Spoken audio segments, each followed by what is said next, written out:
Olá, gente, tudo bem? Sejam muito bem-vindos a essa que é a terceira temporada do Estadão Blue Studio Talks. E antes de começar essa conversa, eu queria convidar para que vocês assistam aos episódios da segunda temporada e da primeira também, que estão na nossa plataforma de streaming, que é o estadãobluestudioplay.com.br. Bom, eu sou a Rita Lizauskas, sou gerente de conteúdo do Estadão e eu estarei com vocês para mais uma conversa sobre marketing, estratégia, também soluções inovadoras para se comunicar com os consumidores. Comigo, o Fábio Magalhães da Costa, que é gerente de estratégias de comunicação do Estadão Blue Studio. E com a gente, hoje, o Felipe Xavier, que é diretor de marketing e comunicação da GE Healthcare, ele que está nessa posição desde 2018. Seja muito bem-vindo, Felipe. Obrigado. Obrigada, Fábio, por estar aqui mais uma vez Obrigado, Rita. comigo. Bom, Felipe, a GE foi fundada no século XIX, né? Então, 1878, por Thomas Edison. Parece pergunta de... Valendo 1 milhão de reais. É, pergunta do show do milhão, né? Que foi o inventor da lâmpada incandescente, né? Sendo responsável ali por mais uma série de invenções importantes, né? Como é que foi essa trajetória da GE do século XIX até chegar numa empresa, numa indústria de saúde? Seja bem-vindo. Obrigado. Então vamos lá, se fosse de 1 milhão de reais eu já ia ganhar. Porque uma pequena calibração, a GE foi fundada em 1892. Olha Então, só, então eu pode tô com... acreditar lá 1 eu milhão de reais perdi. para o Felipe, Eu tá vendo acabei só? de perder 1 milhão para o Felipe. Thomas Edison, talvez um dos maiores inventores que a gente conheça, tem no seu nome mais de 1.000 patentes. Então, acho que é inspirador fazer parte da empresa que é um dos seus legados. Ele, além da lâmpada, tem outros grandes inventos. A câmera que nos grava aqui hoje é uma invenção dele, né? Então, é bem entusiasmante fazer parte dessa empresa. A GE, ao longo do tempo, ela prosperou como um conglomerado. Quando eu comecei a trabalhar com a GE em 2011, ela tinha esse formato. Então, ela fazia da lâmpada a turbina de aviões. Então, ela fazia locomotivas de carga, turbinas eólicas, geladeira. Então, a memória afetiva das pessoas com a GE vai de eletrodomésticos, entre outras muitas coisas. E o que deixa, às vezes, as pessoas meio confusas quando pensam em GE com saúde, né? Pode ser que sim. Uhum. Nós, enquanto comunicadores e as pessoas que trabalham com o marketing da empresa, há alguns anos a gente já estava dedicado em fazer essa separação, né? Então, educar os públicos com os quais a gente se relaciona do que de fato é a vocação da empresa nos dias atuais. Então, já mostrar que a empresa evoluiu e ela se concentra em algumas outras indústrias. E ao longo do tempo, a GE foi se concentrando basicamente em aviação, energia e saúde. Deixou de atuar em outros negócios, tomou decisões para se concentrar no que ela fazia de melhor. Então, esses mercados onde ela tinha essa posição de liderança, seja de mercado ou liderança tecnológica, ela optou por dar seguimento, as outras ela se desfez dos negócios, criando empresas super grandes também, mas hoje ela tinha esse formato. A saúde já era uma área onde a gente atuava há mais de 50 anos, então não era uma novidade para a GE, já era algo sólido e bem concreto dentro da empresa. E ah, desde 2 anos, mais ou menos 2 anos atrás, a gente estava trabalhando em um plano para fazer a separação da divisão de saúde do conglomerado GE. Então, a gente esteve bem dedicado em fazer isso acontecer e no comecinho desse ano a gente separou a GE Healthcare do que era a GE. Então, agora, desde 4 de janeiro de 2023, nós estamos com as ações da GE Healthcare, uma medtech agora, de fato, né, a maior startup, vamos dizer que uma startup com mais de 100 anos de legado, uma empresa gigante. Estamos com as ações listadas na Nasdaq, né, o que já confirma o viés tecnológico e de saúde da empresa, que é onde estão todas as outras desse mesmo setor. E então estamos atuando com um conselho focado em saúde, investimentos dedicados para a saúde. Então isso traz perspectivas muito boas para esse nosso setor. E quando você fala dessa separação, né, como você disse, já tem 50 anos que a GE está dedicada à saúde, qual foi o primeiro equipamento, que foi, pensado e desenvolvido para a área da saúde pela GE?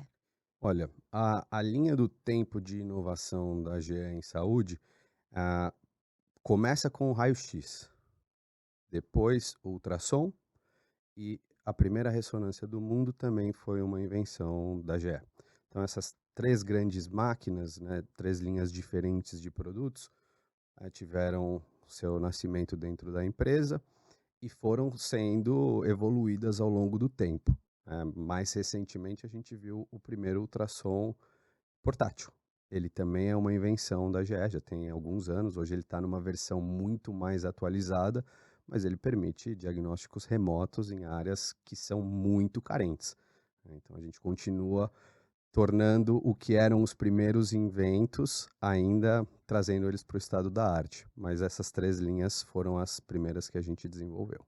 E esse ultrassom portátil que você falou, Uhum. então, como é que ele funciona? Você consegue é um equipamento pequeno que você consegue levar para lugares remotos e atender pessoas em lugares que eventualmente, né, essa máquina que geralmente é tão gigantesca, às vezes o lugar não tem, às vezes é um profissional de saúde que leva, como é que é isso? Vamos transportar para a realidade do Brasil, para ficar bem fácil. Que é um país gigantesco Gigantesco. e desigual. Ótimo. Então vamos fazer o seguinte, Rita, vou te levar para Amazônia, uma população onde talvez para você fazer um diagnóstico, um exame em uma mulher grávida, você precise de um deslocamento de 500 quilômetros, pode ser, tá? Dessa gestante, né? Dessa gestante, Uhum. em uma comunidade ribeirinha, certo? Então você chega lá com o seu celular e esse ultrassom e você faz isso, você tem a informação ali na hora. Você só precisa do seu celular e desse aparelho. Uhum. Então, e você consegue enviar essa informação, inclusive, para qualquer lugar que você quiser, que também é uma outra coisa extremamente relevante, né? Você pode disponibilizar isso para que outros médicos tenham acesso.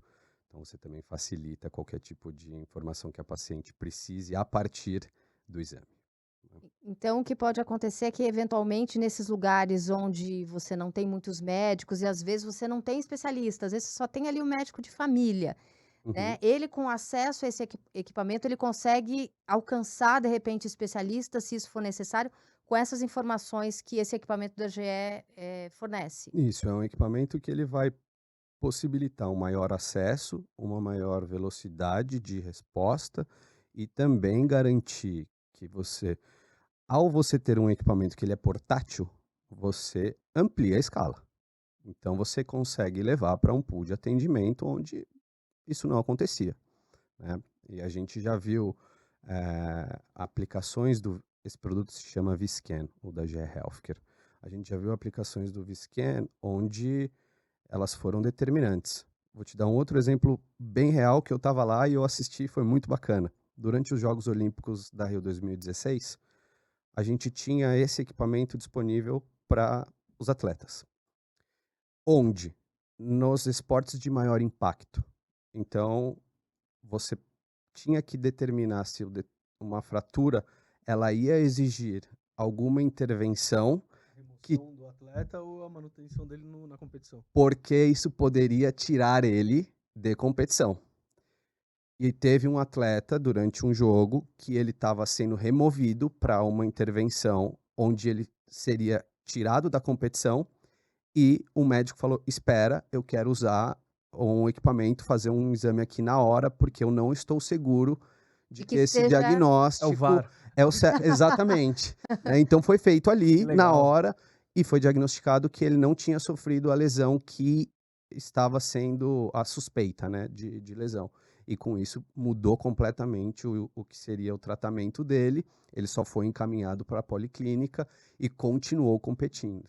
E aí, você tem o dispositivo que faz, de fato, o trabalho do ultrassom e leva a imagem desse ultrassom para o celular, é para isso que ele precisa. Então você É, precisa de conectividade para conseguir isso. escanear e ver na hora o que tá É, rolando.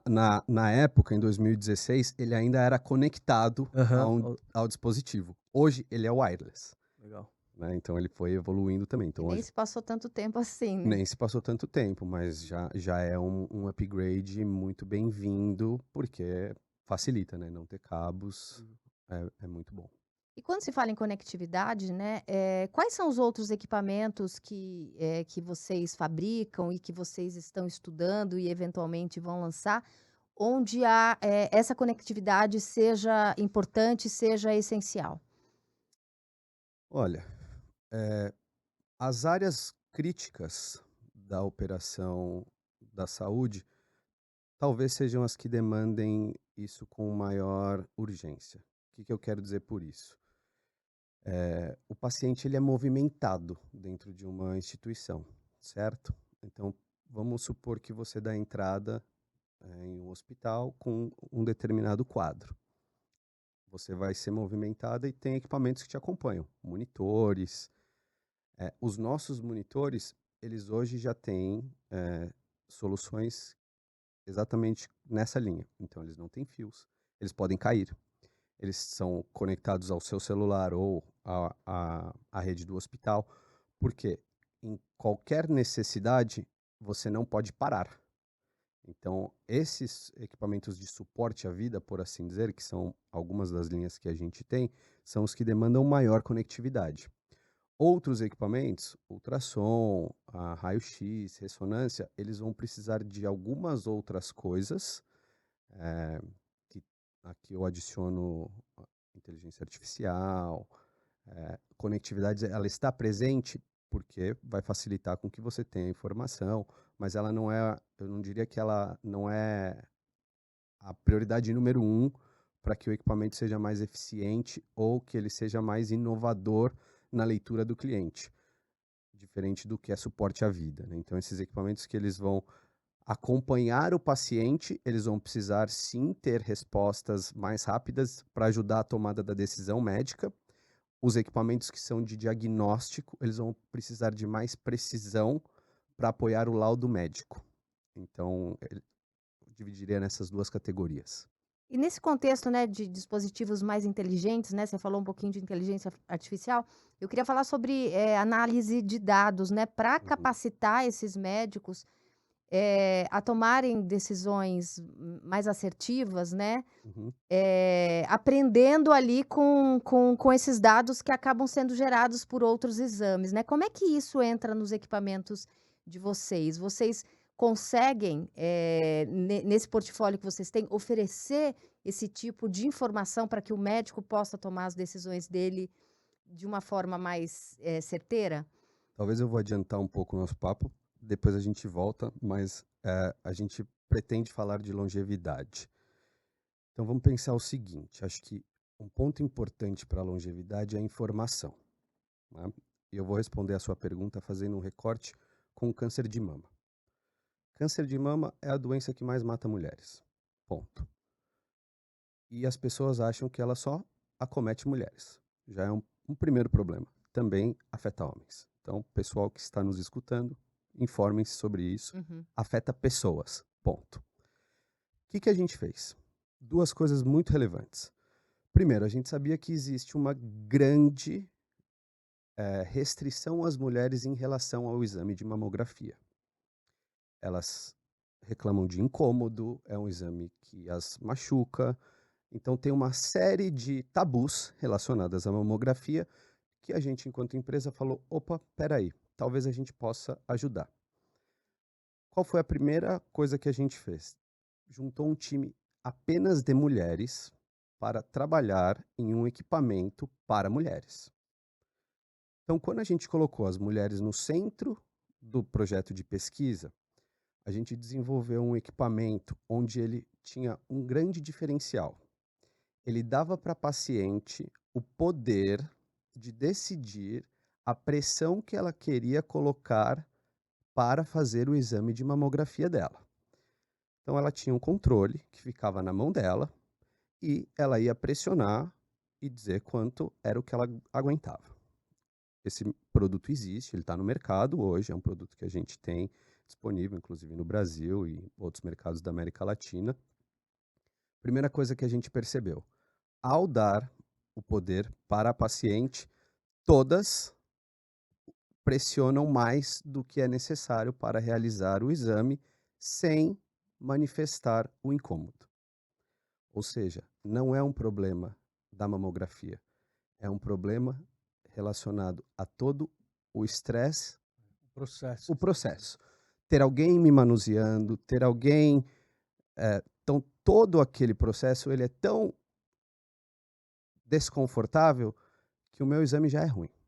Então, se o meu exame já é ruim, isso já prejudica o médico. Ponto. Porque às vezes ele vai ter que reposicionar, ele vai ter que convocar paciente de novo. Então, talvez a gente já conseguiu reduzir um grande problema por si só. Então, essa era uma coisa que eu achava bacana a gente contextualizar.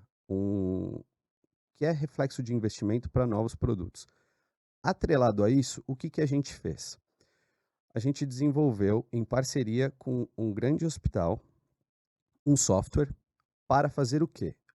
A gente pegou uma grande quantidade de laudos de mamografias. Então, em tempo real, a paciente faz o exame de mamografia, esse exame sobe para a nuvem e a gente já sabe se o posicionamento foi correto. Posicionamento da mama Da na mama máquina. na máquina. Uhum. Se ele O foi, exame valeu. se o exame valeu. Por quê?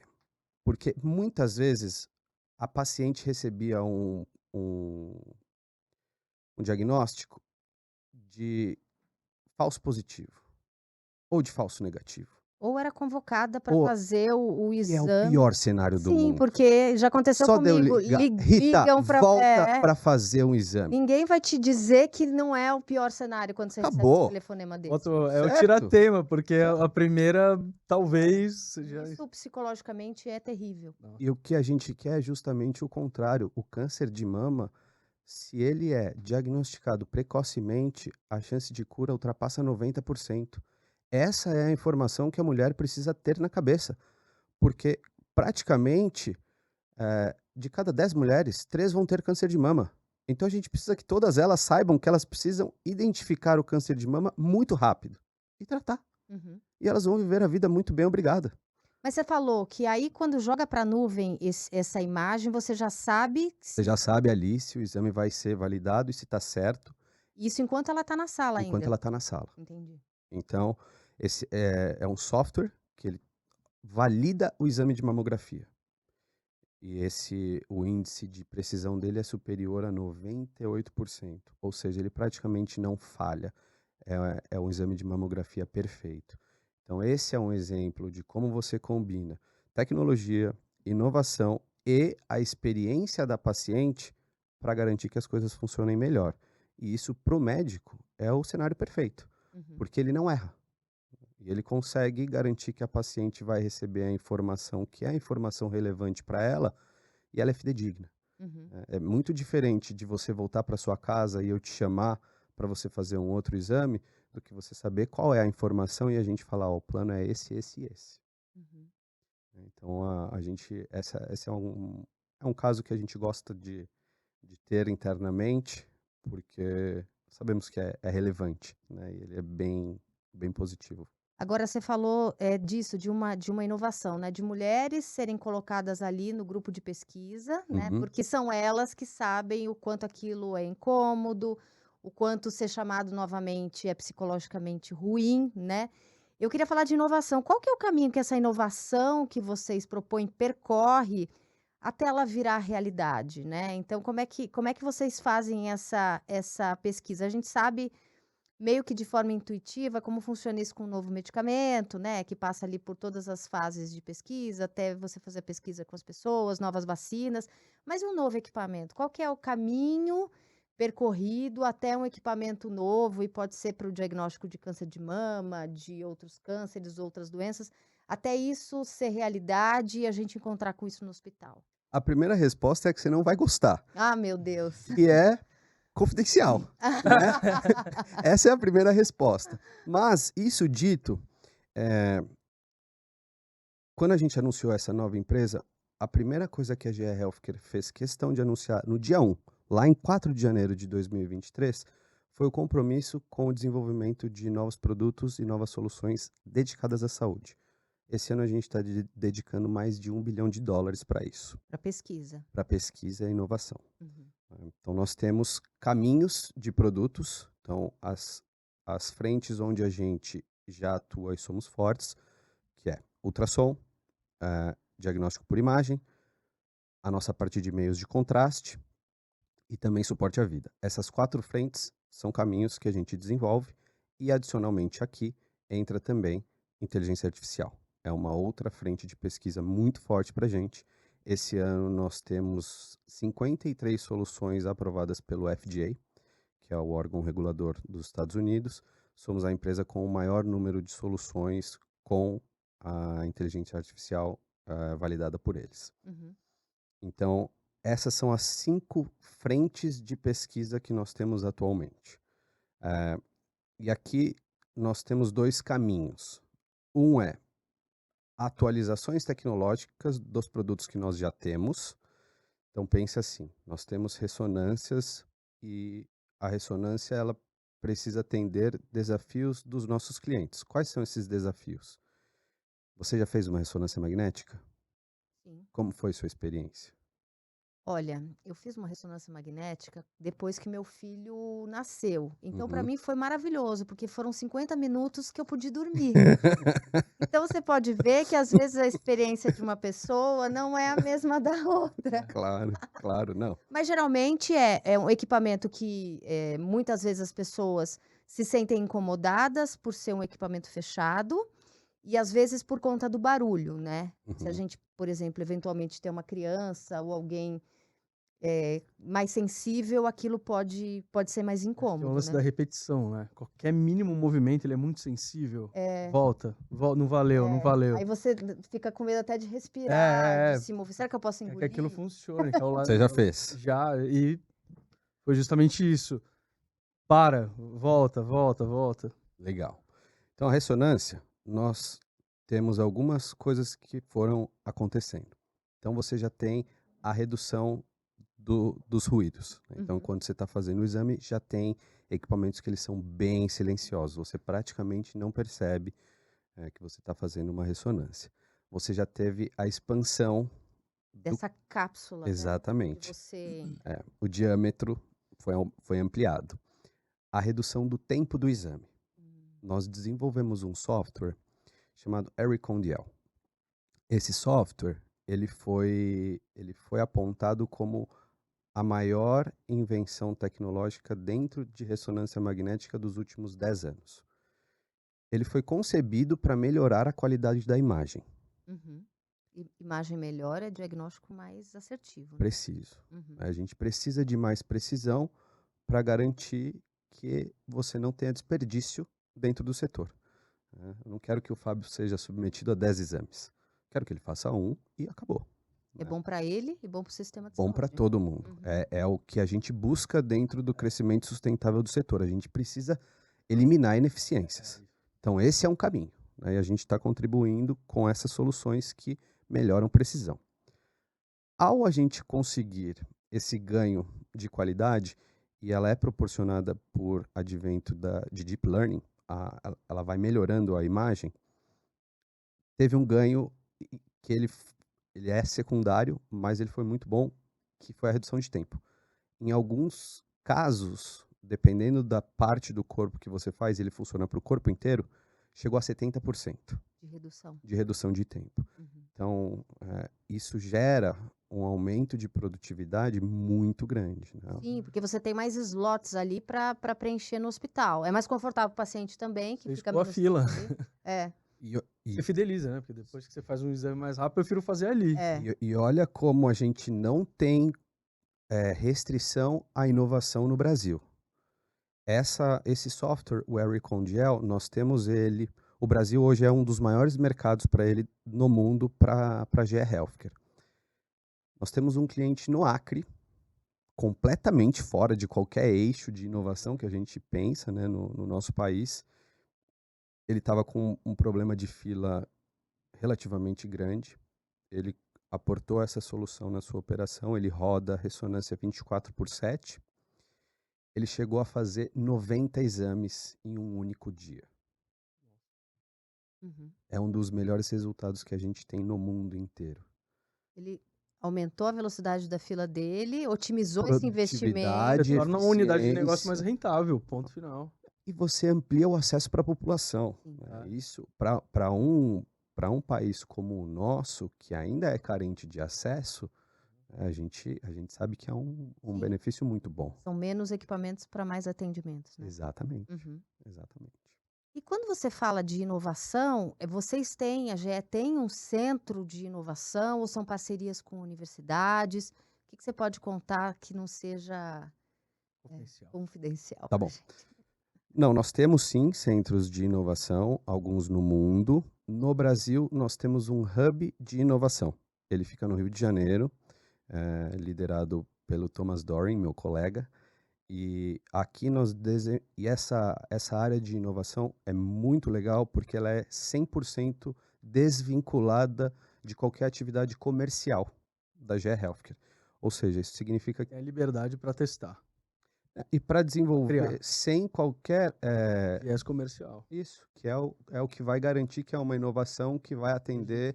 E eu acho que aí é onde vocês ganham as coisas. Eu ouvindo aqui, para mim é tudo muito novidade, mas para mim é muito determinante. Qualquer indústria ou empresa que passa a colocar o cliente como centro do desenvolvimento de pesquisa, e eu gosto muito, me especializei muito em design thinking, Uhum. sei quanto isso gera valor para a cadeia inteira muito rápido e isso cria diferenciais. Escutando você falar, cara, o drive de vocês é precisão, então a inovação ou a tecnologia corre para servir a empresa de vocês rumo à precisão. Quanto mais precisos vocês são, melhor é o equipamento de vocês, melhor, enfim, a empresa de vocês performa no mercado. E juntando o que você estava falando lá no começo, de como que a inteligência artificial serve também para conseguir chegar na longevidade ou garantir um pouco mais a longevidade, eu acho que quando você começa a ter hardware e software trabalhando com esse volume gigantesco global de informação, você começa a permitir que a massa, né, a população, ela começa a ser mais bem tratada ou tratada de uma forma muito mais rápida, celery. E aí eu acho que a inovação, ela está realmente tendo um impacto direto na população, nas pessoas e nos negócios, porque fideliza, porque as pessoas entendem que o dispositivo de vocês é melhor. Então, a inovação de vocês, entrando no que pode falar que não seja confidencial, qual é o plano para a GE Healthcare trabalhar a longevidade nos tempos atuais? Olha, Fábio, eu gosto desse teu approach porque ele me permite responder como o profissional da GE Healthcare e como o Felipe. Eu acho que ela pode ser um alerta legal para todo mundo. E vamos lá. Enquanto empresa, eu acho que os próximos passos da GE Healthcare, em tudo que a gente for pensar em relação à inovação e desenvolvimento, a gente chegou até aqui. A gente sabe que a gente chegou e chegou bem, uma empresa sólida, grande. A gente toca mais de 1 bilhão de pacientes por ano com os nossos equipamentos. A gente tem uma capacidade de ler os dados, é o que você falou. Mas fazer o que a gente fez até hoje não vai nos fazer prosperar pelos próximos 100 anos. A gente vai ter que cocriar. A gente vai ter que estar muito mais próximo de todos os nossos clientes, porque é o que você falou, as dores deles precisam estar conectadas com a nossa capacidade de desenvolver o que a gente é bom de desenvolver e trazer o paciente junto para fazer parte desse ecossistema.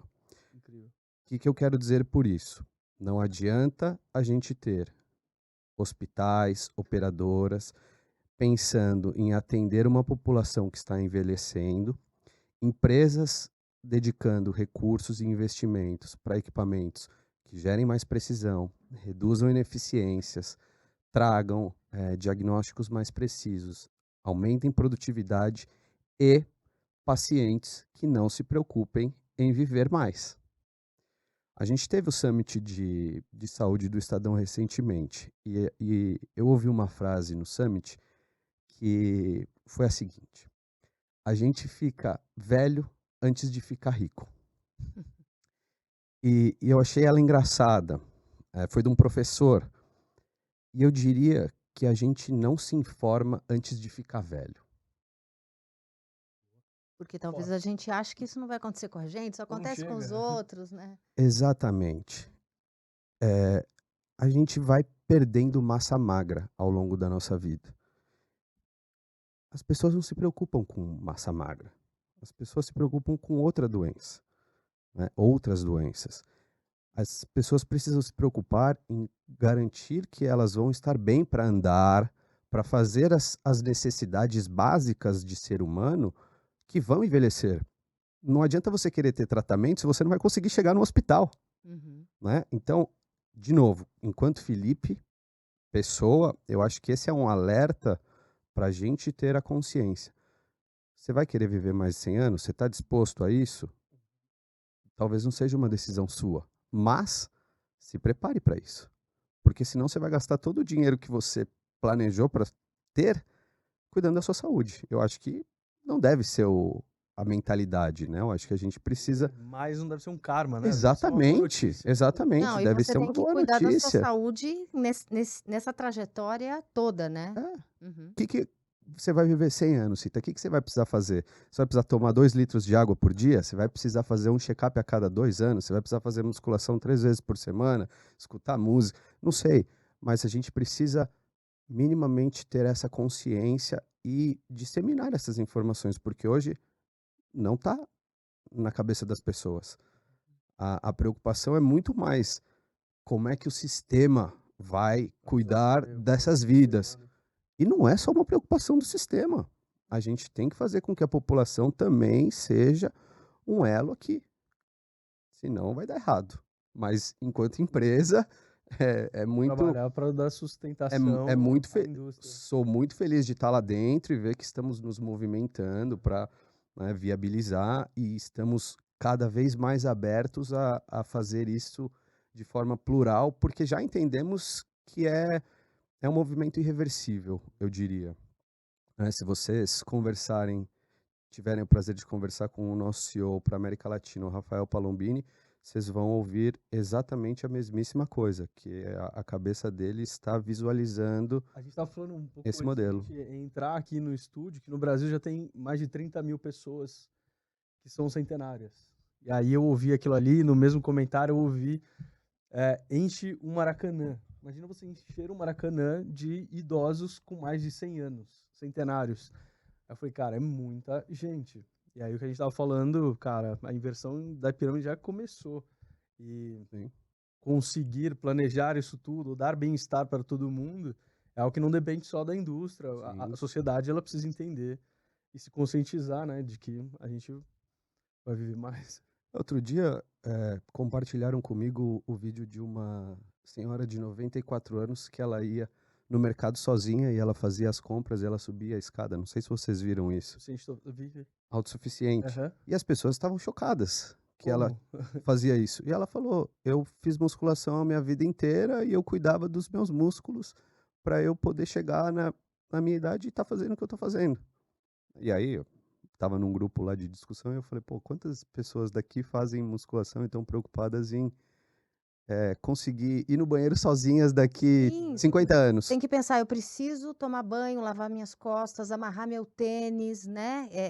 Essas são necessidades que precisam entrar ali na nossa preocupação diária, né? Exato. Eu faço, fazer só um parênteses aqui, que eu faço pilates com uma senhora de 86 anos, Dona Júlia. Olha aí que lindo. E aí, eu tenho 46, Dona Júlia tem 86. Toda vez que termino o treino, eu falo para nossa treinadora, ó, projeto Dona Júlia, eu tenho 40 anos Pra chegar na Olha aí. dona para Ju. chegar né, e ela faz ali os mesmos exercícios que eu faço. E ela não começou, ela começou com 60 anos. Olha aí. Ela tem 26 anos só de atividade física, né? Ou seja, ela acordou ali, mas é uma preocupação que a gente tem que ter, né, nessa trajetória toda, né? Agora eu queria pegar o gancho da pandemia. A gente viu uma transformação digital absurda nas últimas décadas, mas eu acho que Uhum. a pandemia foi uma coisa que veio de cima para baixo, que obrigou quem não estava literalmente conectado, né, Uhum. a se conectar. Então a gente já ouvia falar da necessidade de prontuários eletrônicos, a gente ouvia essa demanda por telemedicina, que acabou sendo aprovada no meio desse contexto, né? A gente tem visto essa mudança que a telemedicina trouxe, né, desde que ela foi é aprovada. Como é que vocês se posicionam nesse cenário de necessidade de uma real transformação? O que que vocês ofereceram e oferecem nesse processo? A, a gente tem algumas. Bom, vamos lá. Primeira coisa que a gente precisou fazer na pandemia, acelerar a nossa capacidade de gestão remota. Então, os nossos equipamentos eles não podem parar. Especialmente na pandemia, eles não podiam de maneira alguma, porque a gente tinha esses de suporte à vida, que eram justamente os que garantiam que as pessoas iam conseguir respirar durante a pandemia. Então, hoje, a nossa base instalada, praticamente, mais de 90% dela é conectada à rede. E a gente já consegue oferecer suporte para os aparelhos e, em muitos casos, a gente faz isso de maneira remota e eles voltam a operar.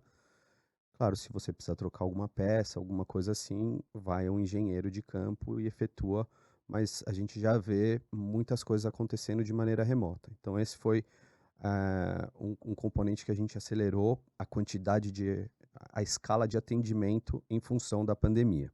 Essa é uma primeira coisa. Uma outra solução que a gente tem, que vai bem nessa linha, nós temos centros de comando. Pensa que a gente consegue. Você pega uma sala dentro de uma instituição de saúde e você coloca toda a operação em telas e você consegue ter visibilidade de tudo que acontece o tempo inteiro. E aí você faz programações, setups de acordo com a sua necessidade, mas você consegue otimizar o fluxo de atendimento, direcionar paciente para determinado leito, sala de cirurgia que não está sendo utilizada. Então, esse tipo de gestão. E você pode fazer, eventualmente, de outro lugar que não seja a instituição de saúde. Então, você também dá essa capacidade. Esse centro de comando, a gente já tem eles rodando em diversos lugares do mundo. Ainda não temos nenhum na América Latina. É uma super oportunidade para a região, que inclusive a gente está trabalhando fortemente para alavancar. Eu diria que as duas frentes mais fortes relacionadas à conectividade é isso. Outra coisa, praticamente todos os exames que são feitos nas máquinas da GE Healthcare também, os exames já ficam disponíveis. Isso já é meio que um procedimento padrão hoje em dia, né? Então já nem é algo que precisa ser reforçado, mas não é tanto uma competência da minha indústria, né? É algo que a gente vai ver outras frentes se movimentarem e eventualmente a gente vai acoplar e se valer dos benefícios. Mas esses dois dá para mencionar para vocês. Agora, Felipe, todas as indústrias, né, todos os setores têm falado e têm se cobrado e têm se modificado para oferecer práticas mais sustentáveis, né? Uhum. Essa agenda ESG que a gente fala tanto. Como é que vocês pensam em cenário de exigência de práticas sustentáveis em todas as cadeias, né? É uma necessidade que vem desde o consumidor até no hospital que consome as suas máquinas, é uma exigência geral e que está cada vez mais popularizada. Como é que vocês pensam a agenda ESG? Quando algumas coisas dá para a gente voltar no tempo e a gente lembrar da nossa nave-mãe, né? A GE, ela sempre foi uma empresa muito preocupada com o meio ambiente.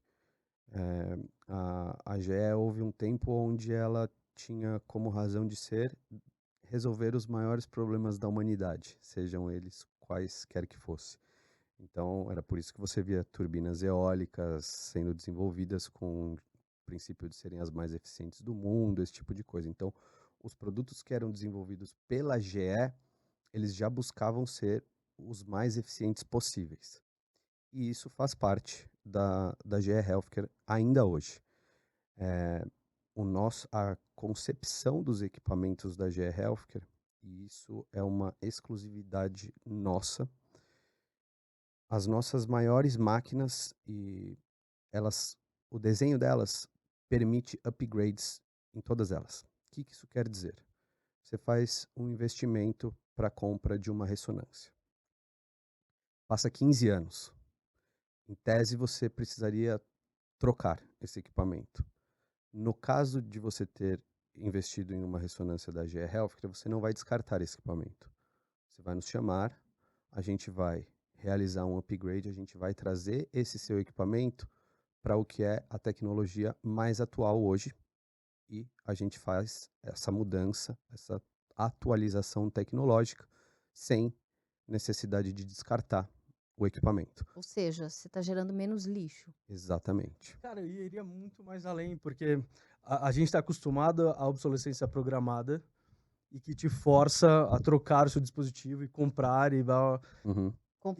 Trocar completamente, né? completamente. É. Assim, você tem outra versão, enfim, algumas indústrias elas são empurradas por esse Sim. modelo.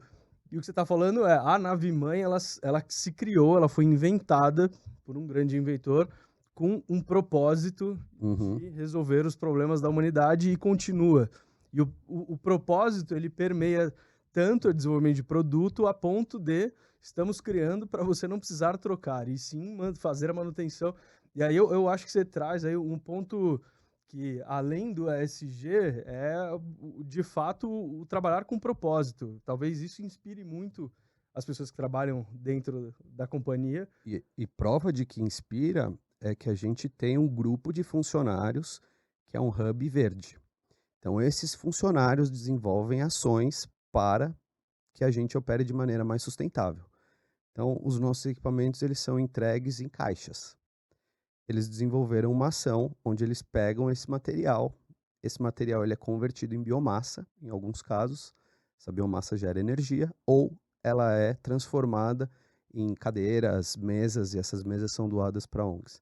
Então, de novo, é o que vocês perguntaram, como a gente faz isso para toda a cadeia. Você recolhe esse material, é isso? A gente recolhe esse material, isso já está acontecendo no Brasil, agora vai acontecer na América Latina como um todo. Uhum. É o Green Team Network, que a gente chama internamente. Então, são pessoas que estão constantemente pensando em soluções para a gente beneficiar o meio ambiente. Tem uma outra ação dentro de casa, que é um projeto para desenvolver os nossos fornecedores. Então, a gente busca que os nossos fornecedores, para trabalhar com a gente, eles tenham uma agenda que mostre desenvolvimento futuro. Então, hoje, pode ser que você ainda não tenha nada, mas a partir do momento que você comece a trabalhar com a gente quer um compromisso que depois de X meses você vai estar fazendo alguma coisa que minimamente vai trazer benefícios para o meio ambiente. Então, também é um outro projeto bem bacana que mostra como a gente está... Quando você é líder de cadeia e você provoca, né, não provoca ou promove a mentalidade sustentável em toda a sua cadeia produtiva, você realmente movimenta com muito mais velocidade uma indústria inteira. Eu acho isso incrível. Entendo, lógico, né, tem uma visão aqui de acionista, uma empresa muito grande, provoca isso, precisa tomar decisões. Vocês são grandes a níveis de mudar os números da indústria, mas eu acho isso legítimo. Vocês têm tamanho, né, e conseguem realmente criar aí um benchmark de mercado para outras indústrias que são tão grandes quanto. E eu até consigo dizer para vocês com bastante propriedade que, tirando o tamanho da empresa, ver as pessoas que trabalham com isso é apaixonante. É. Eu sou o sponsor desse grupo. Ah, legal. Você faz parte do Green Team. Exatamente, eu sou o legal. sponsor do Green Team Network. E eu vejo a paixão com que eles colocam nas ações. Pode ser uma ação pequena. Ver a ação acontecendo, eles mentalizam o benefício disso. Isso vai lá na frente da muito Vai lá na frente. E você fala, caramba, olha que bacana, né? Você vê as pessoas independente. Se não fosse aqui... Eu não vou estar aqui para ver o resultado disso, mas eu tô fazendo de forma concreta. Eu tô fazendo. E, pô, como é que você leva isso para sua família? Então, a preocupação muda a cabeça das pessoas, a chavinha vai mudando. É muito legal de ver. É muito legal Uhum. de ver. É muito legal de ver. Agora, já busca expandir a atuação dela na América Latina? Como é que vocês enxergam aí esse nosso continente em termos de ganho de mercado? Vou te contar uma coisa bem legal. Quando a gente fez essa cisão, Em janeiro, né? Exatamente. A GE foi redividida globalmente. Então, somos 4 regiões globais. Estados Unidos e Canadá é uma delas, Europa e África é a segunda, China, um terceiro mercado, e intercontinental, que é o quarto mercado, engloba 50% do mundo. Certo? O que está dentro dessa região intercontinental? As maiores chances de crescimento. Sim. Porque é onde você tem a, a necessidade de ampliar acesso. Mercados emergentes. Os mercados emergentes, Brasil, uma capilaridade gigantesca, população crescendo, população envelhecendo, América Latina, esse componente ainda muito parecido com o mercado brasileiro. Então, se você pensa na agenda, é natural que uma empresa como a nossa possa ter uma agenda de crescimento aqui. E é o que a gente está vendo para esse ano. E quais são os desafios que vocês veem, né? Porque tem essas oportunidades, Uhum. ter esse lugar em que falta acesso, então quando falta acesso há essa necessidade de produtos, mas ao mesmo tempo são países em tese mais pobres, né? Sim. E aí, adicionalmente, você pega os elementos que a gente não tem ou não exerce nenhum controle, certo? Temos Regulatório, infraestrutura. e guerra e muita coisa, né? Mas eu te diria que hoje a inflação e a captação de recurso da América Latina como um todo é um desafio e nós temos uma área dentro da GE Healthcare de soluções financeiras, então a gente trabalha muito perto dos nossos clientes para criar modelos que façam sentido para eles, que permitam que eles possam fazer investimentos com os quais eles se beneficiem. Então a gente tem esse diferencial também dentro da empresa, a gente consegue ser consultivo de uma maneira que, em alguns casos, eles não conseguiriam enxergar a possibilidade de fazer um determinado investimento. A gente já viu essa área indo até além do que seria uma operação, exatamente, né? Sendo mais financiando uma operação de um bom cliente que fala, cara, o cara não consegue me bancar agora porque não tem capital, mas ele tem o modelo ideal, ele consegue, vamos ajudar o cara a expandir. a gente traz bancos para conversa, a gente faz aconselhamentos, é uma área, é um diferencial muito forte para nós na América Latina. Essa área tem uma das melhores performances também do mundo, é aqui na América Latina, a área de soluções financeiras. Então, os desafios existem, são muitos, mas a gente tem um time muito focado para conseguir apoiar os clientes e ajudá-los a ampliar o acesso. Acesso ainda é o maior desafio, mas a redução de ineficiência também é bem grande. Eu diria que essas duas coisas combinadas, Rita, é o que vai fazer a gente crescer. Bom, para a gente caminhando para o encerramento, Ah, fazer um exercício de futurologia, né? uhum. Na saúde isso não existe, mas a gente vai propor aqui até o Cenários final, preditivos. 2030. Como é que você imagina a empresa até o final dessa década? Onde vocês querem chegar? Quais são os spoilers que você pode dar para a gente aqui no podcast? Olha, e a gente falou pouco de marketing e comunicação, então eu vou roubar essa resposta Esse para é, um lado que eu adoro. esse é o momento.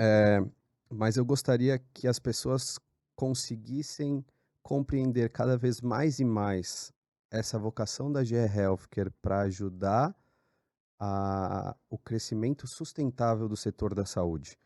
A gente precisa muito que o setor da saúde pense de uma maneira diferente ou repense como caminha, né? Acho que hoje esse é um grande desafio, né? Essa conta a gente vê que os números eles trazem alertas importantes, né? Quando a gente vê os balanços das operadoras e tudo Aumento de mais. custo, Aumento de Ineficiência custo, operacional. ineficiência operacional, pessoas cada vez mais pessoas velhas. mais velhas, né? Modelo Então, de negócio que não sustenta.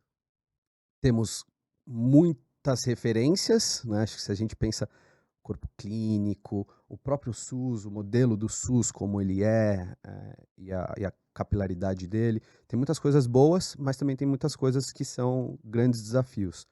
Então eu gostaria muito de ver a gente conseguindo comunicar de forma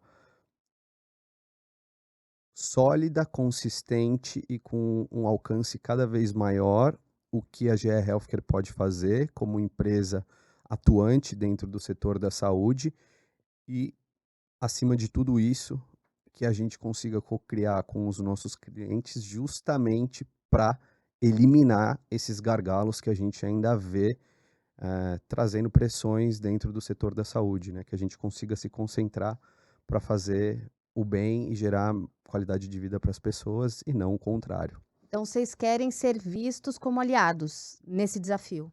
Perfeito. Resolvendo os problemas da humanidade. Olha aí.